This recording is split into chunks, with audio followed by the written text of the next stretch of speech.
तो ये test paper है, ये सॉल्व करेंगे अपन, ठीक है। तो फर्स्ट क्वेश्चन देखो आप इस टेस्ट पेपर का फर्स्ट क्वेश्चन जो गिवन है कि bus increases its speed, first question ले रहे हैं अपन। Bus increases its speed from 36 kilometre per hour to 72 kilometre per hour in 10 second, ठीक है। तो इट मीन्स जो इसकी इनिशियल वेलोसिटी है, फर्स्ट क्वेश्चन ले रहे हैं हम। तो इनिशियल वेलोसिटी जो यू दे रखा है आपको, u is how much, 36 kilometre per our, ठीक है। और फाइनल वेलोसिटी जो गिवन है इसमें, फाइनल वेलोसिटी है 72 किलोमीटर पर आवर। कितने टाइम में इंक्रीज हो रही है स्पीड, आपको टाइम भी दिया हुआ है, देखो time is how much, 10 second, ठीक है। तो टाइम हम कर देंगे 10 सेकेंड। तो सबसे फर्स्ट ऑफ ऑल तो आपको जो भी वैल्यू गिवन है वो आप लिस्ट कर दोगे। तो initial velocity 36 kilometre per our हो गई, final velocity 72 kilometre per our हो गई, टाइम हो गया 10 सेकेंड। आपसे पूछा है एक्सेलरेशन क्या होगा, what will be acceleration. Acceleration का फॉर्मूला आपको आता है final velocity minus initial velocity divide by time interval, ये फॉर्मूला होता है एक्सेलरेशन का, ठीक है। Final velocity minus initial velocity divide by time interval. पर पहले आपको क्या करना पड़ेगा, यूनिट्स मैंने आपको सिखा रखा है कि जो सिस्टम अपन फॉलो करते हैं वो सिस्टम होता है एमकेएस।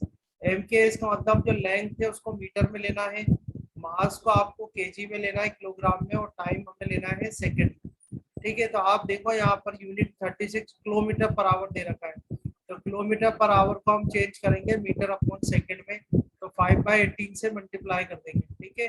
सो यहाँ से आपके पास ये आ जाएगा 10 मीटर अपॉन सेकंड। ऐसे ही 72 किलोमीटर पर आवर, तो 72 इंटू 5/18 करोगे, ठीक है। 4 टाइम से कैंसिल हो जाएगा, 5 4 20, सो 20 मीटर अपॉन सेकंड। तो आप देखो यूनिट जो है वो सेम सिस्टम में आ गई, जिसको कि एमकेएस बोलते हैं, मीटर सेकंड एंड किलोग्राम में, ठीक है। अब आपके पास फॉर्मूला है एक्सेलरेशन का, वैल्यू रख दो आप। फाइनल वेलोसिटी कितनी है आपकी, 20 है, माइनस इनिशियल वेलोसिटी है 10, ठीक है। और टाइम जो है 10 सेकंड दिया हुआ है आपको, तो 10/10 आ जाएगा, यहाँ से कैंसिल हो जाएगा। So your answer will be equal to 1 metre upon second square, ठीक है। तो जो फर्स्ट क्वेश्चन है आपका, फर्स्ट क्वेश्चन का जो करेक्ट ऑप्शन है वो है 1 metre upon second square is a correct option, okay. Now let's take the second question. Second question हम लेते हैं इसमें। सेकंड क्वेश्चन देखो आप, a bus moving along a straight line at 20 meter upon second undergoes an acceleration of 4 meter upon second square after 2 second. Its speed will be, तो उसकी speed कितनी होगी 2 सेकंड के बाद, आपसे ये क्वेश्चन कर रहा है, ठीक है। तो इनिशियल वेलोसिटी हमें गिवन है 20 मीटर अपॉन सेकंड, तो u इज इक्वल टू हम कर देंगे u is equal to 20 metre upon second, okay. फिर एक्सेलरेशन गिवन है 4 metre upon second square, so acceleration is how much, 4 metre upon second square. और क्या given है देख लो आप, टाइम दिया हुआ है 2 सेकंड, तो 2 सेकंड आपसे पूछा है कि 2 सेकंड के बाद उसकी वेलोसिटी कितनी हो जाएगी, यानी फाइनल वेलोसिटी आपसे पूछी हुई है, ठीक है। 2 सेकंड के बाद वेलोसिटी आपको बतानी है। तो एक्सेलरेशन जो है वो यूनिफॉर्म है, तो आप लगा सकते हैं equations of motion. Equations of motion में भी फर्स्ट इक्वेशन ऑफ मोशन लगा देते हैं हम, v is equal to u plus a. तो v जो है वो तो हो जाएगी फाइनल वेलोसिटी, यानी 2 सेकंड के बाद क्या वेलोसिटी होगी उसकी, वो हो जाएगा v। इनिशियल वेलोसिटी आपको 20 दिया हुआ है, प्लस एक्सेलरेशन जो है 4 है, और टाइम है 2। तो आप इसको सॉल्व करेंगे, you will get 28 metre upon second. So the velocity after 2 second will be equal to how much, 28 metre upon second. So D option is correct, D option इसमें करेक्ट होगा, ठीक है। इसके बाद हम लेते हैं थर्ड क्वेश्चन। थर्ड क्वेश्चन देखें, the slope of a speed time graph. तो स्पीड टाइम ग्राफ आप जब बनाते हैं तो स्पीड टाइम ग्राफ की जो स्लोप होती है वो आपको क्या देती है, एक्सेलरेशन। हमने स्टडी किया हुआ है graphical representation of a motion, उसमें आप उस लेक्चर को देख सकते हो, वहाँ पूरा इसको एक्सप्लेन किया हुआ है, ठीक है। सिमिलरली फोर्थ क्वेश्चन आप देखें, the area under a speed time graph represents a physical quantity which has the unit of. तो स्पीड टाइम ग्राफ जब हम बनाते हैं उसमें एरिया निकालते हैं, area under the speed time graph and the time axis, तो वो हमें देता है डिस्टेंस, और डिस्टेंस की यूनिट होती है मीटर, ठीक है। So this is also we already explain in one of our lecture, so you can visit and see the lecture. तो जो area under the speed time graph और टाइम एक्सिस होगा वो हमें क्या देता है, डिस्टेंस देता है। डिस्टेंस या डिस्प्लेसमेंट हमें मिलती है, स्पीड टाइम बना रहे तो डिस्टेंस मिलेगी, वेलोसिटी टाइम का ग्राफ है तो डिस्प्लेसमेंट मिलेगी, दोनों की ही जो यूनिट है वो क्या होती है, मीटर होती है, ठीक है ना। आगे चलते हैं फिफ्थ क्वेश्चन। फिफ्थ में है, if the displacement of an object is proportional to the square of time. तो फिफ्थ क्वेश्चन ले लेते हैं हम यहाँ पर, फिफ्थ क्वेश्चन की बात करते हैं। ठीक है, फिफ्थ क्वेश्चन में दे रखा है जो डिस्प्लेसमेंट है एक्स वो प्रोपोर्शनल है टाइम स्क्वायर। क्या है? प्रोपोर्शनल टू टाइम स्क्वायर है। देखो प्रोपोर्शनल हटाओगे तो एक कांस्टेंट आएगा, आप कांस्टेंट लगा दो तो ये के टी स्क्वायर आ गया। ठीक है, अभी मैं यहाँ ले लेता हूँ कि let the value of this constant is 1। Constant की वैल्यू क्या है? 1 है, तो x इज इक्वल टू कितना आ जाएगा आपके पास? T square. तो हम ग्राफ बना के देख लेते हैं टाइम का और डिस्टेंस का। ठीक है, टाइम और डिस्टेंस का एक ग्राफ बना के देखते हैं किस तरीके का ग्राफ बनता है, और उस ग्राफ से हम डिसाइड करेंगे कि ऑप्शन कौन सा करेक्ट है। तो जैसे टाइम हमने ले लिया 0, यहाँ पर हम ले लेते हैं 0 के बाद 1, 1 के बाद 2, 2 के बाद 3 लिया, 3 के बाद 4। ठीक है, तो आप t की वैल्यू 0 है तो x की वैल्यू 0 आ जाएगी, t की वैल्यू 1 है तो x की वैल्यू 1, 2 रख दो तो 4 आ जाएगा, 3 रखोगे तो 9 आ जाएगा, और 4 रखोगे तो 16। ठीक है, तो इस तरह से हमें वैल्यू मिलेगी। अब हम इनका क्या है ग्राफ प्लॉट कर लेते हैं। तो ग्राफ प्लॉट करने के लिए आप जानते हैं कि एक्स एक्सिस जो है, एक्स एक्सिस पर तो हम टाइम लेते हैं, तो यहाँ पर तो टाइम आ जाएगा सेकंड में। ठीक है, और वाई एक्सिस पे हम ले लेंगे इसकी डिस्टेंस या डिस्प्लेसमेंट, जो कि किस में है? मीटर में। ठीक है, कुछ वैल्यूज स्केल लिख देते हैं इसका, तो यहाँ पर 0 कर देते हैं, ये 1 हो जाएगा, देन 2, देन 3, ओके 4 तक हमने लिया हुआ है। ठीक है, यहाँ पर देख लें एक्स की वैल्यू फुल करनी है तो 2, 4, 6, 8, 10, 12, 14, 16, 2 2 के स्केल में ले लिया। ठीक है, 2, 4, 6, 8, 10, ठीक है 12, ये 14 हो जाएगा, लास्ट में आपके पास आ जाएगा 16। तो आप ग्राफ प्लॉट करते देखो, 0 पर तो 0 वैल्यू है तो फर्स्ट आपको यहाँ मिल जाएगा, ये 0 पे तो 0 आ गया। सेकंड देखें 1 पर 1 है तो 1 यहाँ पर मिड में कहीं होगा। ठीक है, तो ये 1 आ जाएगा आपके पास, एक और पॉइंट। देन 2 पर 4 है, जब टाइम जो है 2 सेकेंड है तो जो डिस्टेंस है वो कितनी है? 4 है, तो ये 4 आ जाएगा आपको पॉइंट। 3 पे 9 है तो 8, और ये मिड में कहीं पे ले लो आप, तो 3 पर आपके पास ये 9 आ जाएगी वैल्यू। देन 4 पर 16, 4 सेकंड पर जो वैल्यू है वो कितनी है? 16 है। ठीक है, अब जब आप इनको कनेक्ट करोगे तो आपको ध्यान रखना है कि अगर देखो x यहाँ पर x जो है x is a function of time है। x फंक्शन ऑफ टाइम का मतलब होता है कि x की जो वैल्यू है वो टाइम पे डिपेंड करनी है। अगर टाइम की पावर 1 होती है तो लाइन बनता है, और टाइम की पावर 2 होती है तो कर्व बनता है। ठीक है, तो इसको आपको कर्व की फॉर्म में कनेक्ट करना है, इस तरीके से कर्व की फॉर्म में कनेक्ट करना है इस तरह से। तो ये ग्राफ आपने प्लॉट किया हुआ है, डिस्टेंस टाइम ग्राफ है, डिस्प्लेसमेंट टाइम ग्राफ। ये ग्राफ किसको रिप्रेजेंट कर रहा है? Uniform acceleration. ठीक है, किसको रिप्रेजेंट कर रहा है? Uniform acceleration. और उसमें भी जो इसकी एक्सीलरेशन है वो कैसी है? Positive acceleration. ठीक है, एक्सीलरेशन क्या है? Positive acceleration. तो आप देखें इसमें ऑप्शंस क्या क्या दिए हुए? Uniform velocity, uniform acceleration, increasing acceleration, decreasing acceleration. ठीक है, तो इसमें जो है एक्सेलरेशन कैसी दी हुई है आपको? यूनिफॉर्म एक्सेलरेशन दी हुई है।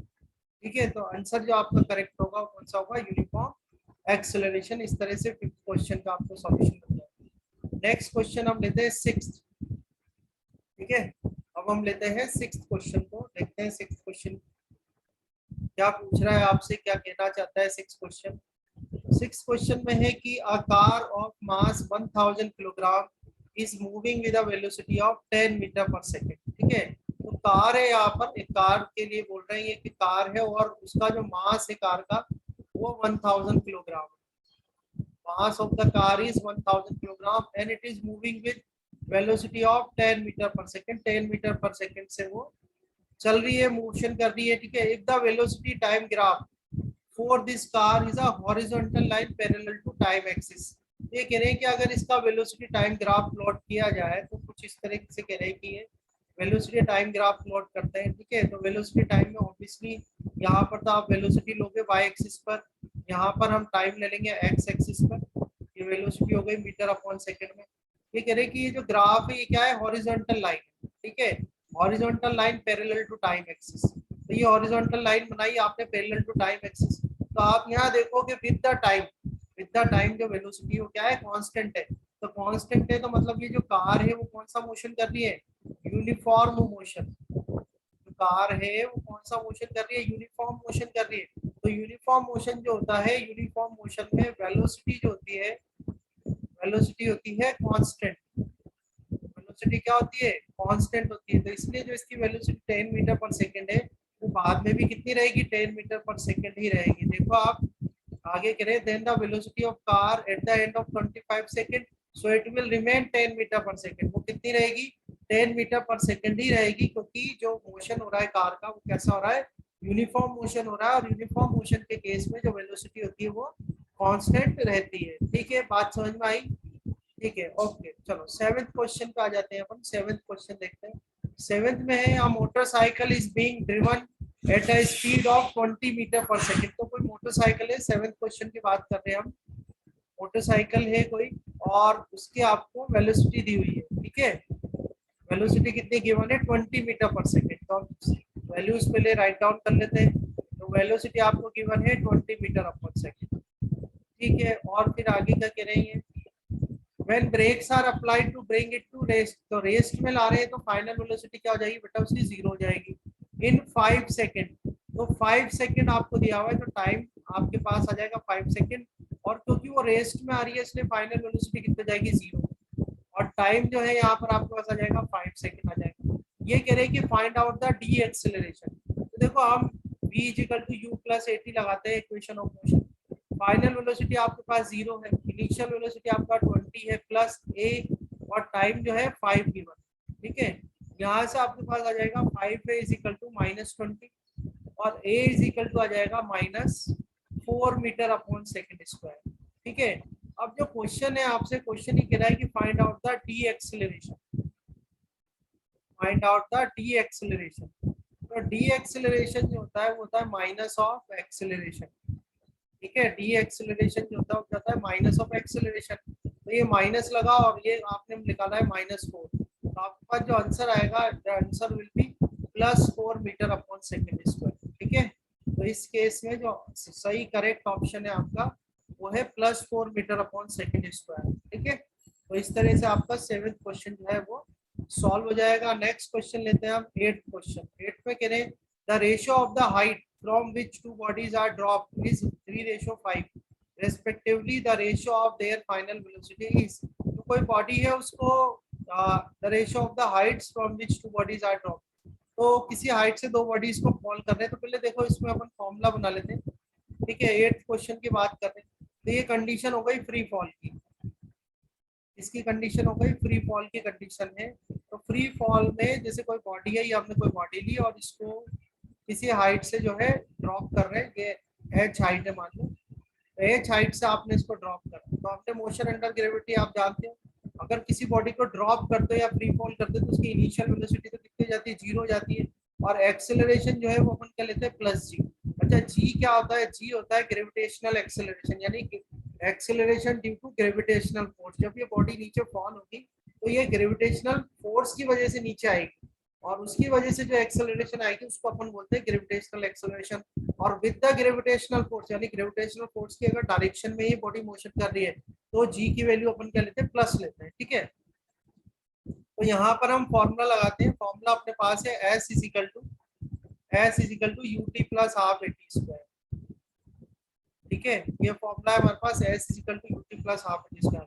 तो एस तो ये जो डिस्टेंस कवर कर रहा है यहाँ से यहाँ तक, तो कितनी डिस्टेंस कवर कर रहा है, ये h डिस्टेंस कवर कर रहा है।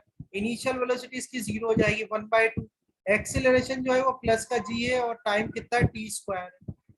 ठीक है, समझ में आया आपको? तो यहाँ से आपके पास h इज इक्वल टू कितना आ जाएगा, 1/2 और ये हो जाएगा gt स्क्वायर।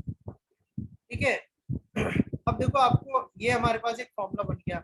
इसको काफी इजीली अगर आपको सॉल्व करना है तो इसको प्रोपोर्शनल में अपन सॉल्व कर सकते हैं। जैसे देखो h1 लिखा है अपन, तो h1 इज इक्वल टू आ जाएगा 1/2g और ये t1 का स्क्वायर, फर्स्ट इक्वेशन आ जाएगी। और h2 अगर लिखा जाए क्या आ जाएगा, 1/2g और ये t2 का स्क्वायर आ जाएगा, ये सेकंड इक्वेशन आ जाएगी आपके पास। ठीक है, इन दोनों इक्वेशन को अगर डिवाइड करें तो डिवाइड करोगे तो देखो h1 डिवाइड बाय h2 जो होगा, ये 1/2g तो कैंसिल हो जाएगा।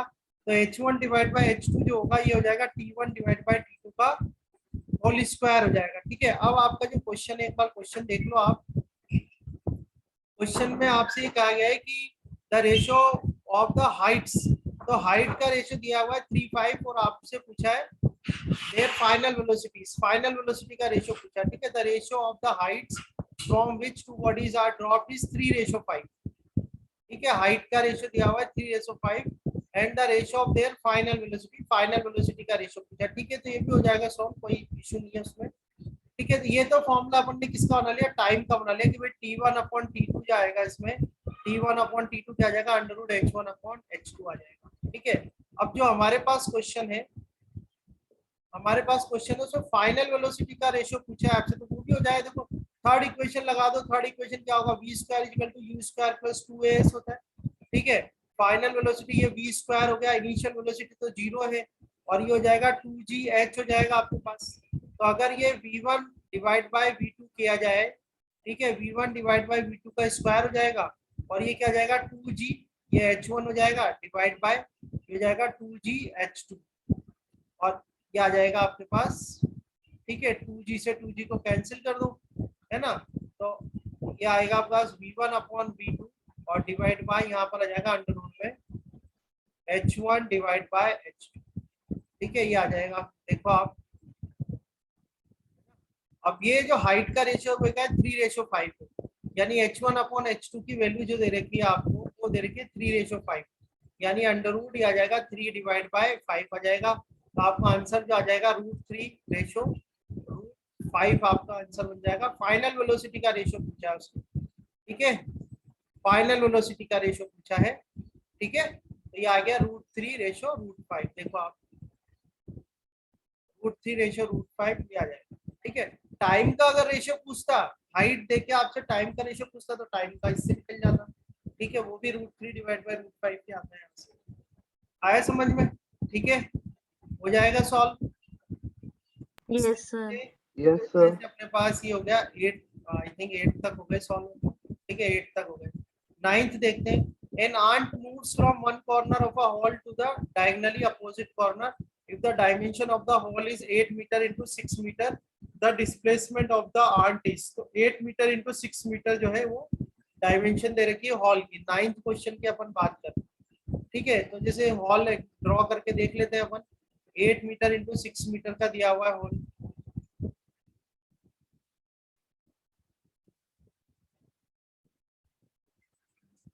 ठीक है। तो हॉल जो इन्होंने दे रखा है वो दे रखा है 8 मीटर इंटू 6 मीटर का, ठीक है। और जो आंट है वो कैसी जा रही है, डायगनली जा रही है। तो डायगनली मतलब इस पॉइंट से यहाँ तक ले लेता हूँ, ये डायगनली जा रही है इस तरह से। तो मान लो इनिशियल पॉइंट उसका ए था और फाइनल पॉइंट क्या था, बी। तो इस केस में आपको ए बी फाइंड आउट करना है, ठीक है। इस पॉइंट को मैं सी कर देता हूँ। तो काफी इजी क्वेश्चन है, आपको दिख भी रहा होगा इसमें कि पाइथागोरस थ्योरम लगा देते हैं हम। तो A B square is equal to कितना आ जाएगा, ए सी का स्क्वायर प्लस बी सी का स्क्वायर आप कर दोगे, ठीक है। तो ये स्क्वायर रूट आ जाएगा। आप ए सी देख लो आप कितना है, ए सी तो 6 है, तो 6 का स्क्वायर कर दोगे, प्लस बी सी कितना 8 है, तो ये 8 का स्क्वायर आ जाएगा। इसको सॉल्व करते हैं, 6 6 जा 36, 8 8 जा 64, ठीक है। ये हो जाएगा स्क्वायर रूट ऑफ 100 और अल्टीमेटली आपका जो आंसर आ जाएगा होगा 10 सेंटीमीटर, ठीक है। प्रीवियस अपन आ जाते हैं, ऑप्शंस देख लेते हैं कितने इसके। तो आप देखो, ये देखें आप, ये रहा 10, ठीक है। मीटर में दे रखा है तो मीटर में आ जाएगा, 10 मीटर आ जाएगा, कोई प्रॉब्लम नहीं है, ठीक है। तो इस तरह से आपको ये आंसर मिल जाएगा। तो जो 9th क्वेश्चन है उसका आंसर हो गया आपके पास 10 मीटर। 10th क्वेश्चन देखते हैं, ठीक है। 10th क्वेश्चन लेते हैं अपन, यहाँ पर ले लेते हैं 10th क्वेश्चन। देखो 10th में क्या दिया हुआ है, when brakes are applied the velocity of a car changes from 4 metre per second to 10 metre per second. Break लगाया और वेलोसिटी चेंज हो गई, उसकी वेलोसिटी चेंज हो रही है 40 से 10 मीटर अपन सेकेंड, ठीक है। तो इट मींस ये हुआ कि उसकी इनिशियल वेलोसिटी u ये तो है 40 metre upon second, final velocity हो गई उसके पास 10 मीटर अपॉन सेकेंड, ठीक है। आप टाइम भी दे रखा होगा उसने, देखते हैं, ठीक है। टाइम दे रखा है 10 सेकेंड, 10 सेकेंड में तो एक्सेलरेशन प्रोड्यूस बतानी है आपको, है ना। तो 10 सेकेंड इज इक्वल टू कितना हो जाएगा, 10 सेकेंड हो जाएगा। आप जानते हैं एक्सेलरेशन का फॉर्मूला आपको अच्छे से आता ही है, v - u/t होता है। तो v कितना है 10 है, u कितना है 40 है, और टाइम इसमें गिवन है 10, तो -30 डिवाइड बाय आपका 10 आ जाएगा, ये कैंसिल हो जाएगा, so answer will be -3 metre upon second square. तो आप देख लें कौन सा ऑप्शन सही है इसमें, -3 metre upon second square. So answer first is correct. ठीक है, फर्स्ट वाला जो आंसर है वो इसमें करेक्ट होगा। ठीक है, आगे जाते हैं 11th क्वेश्चन देखते हैं। 11th question, if a body is projected vertically upward then on reaching the maximum height, तो ये कह रहे हैं कि किसी बॉडी को वर्टिकली अपवर्ड प्रोजेक्ट किया तो जब वो अपनी मैक्सिमम हाइट पर पहुंच जाएगी तब क्या होगा। तो देखो देख लेते हैं, जैसे ये बॉडी है, इसको आपने अपवर्ड वर्टिकली अपवर्ड प्रोजेक्ट किया था यहाँ सरफेस से। ठीक है, सरफेस से वर्टिकली अपवर्ड आपने प्रोजेक्ट किया, तो किसी ना किसी इनिशियल वेलोसिटी से प्रोजेक्ट करोगे, उसकी जो एक्सेलरेशन होती है वो -g हो जाएगी। हाइट कितनी हो जाएगी, h मान लेता हूँ, हाइट कितनी है h।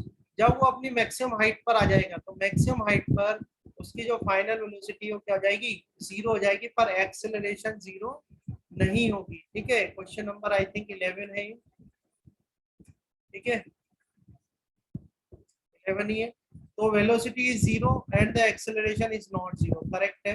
Velocity is not 0, velocity 0 हो रही है, गलत है ये, तो फर्स्ट ऑप्शन ही करेक्ट है इसमें। ठीक है, तो ये फर्स्ट पेज पे ये जितने क्वेश्चन कराए हैं इनमें किसी में दिक्कत हो तो बताओ।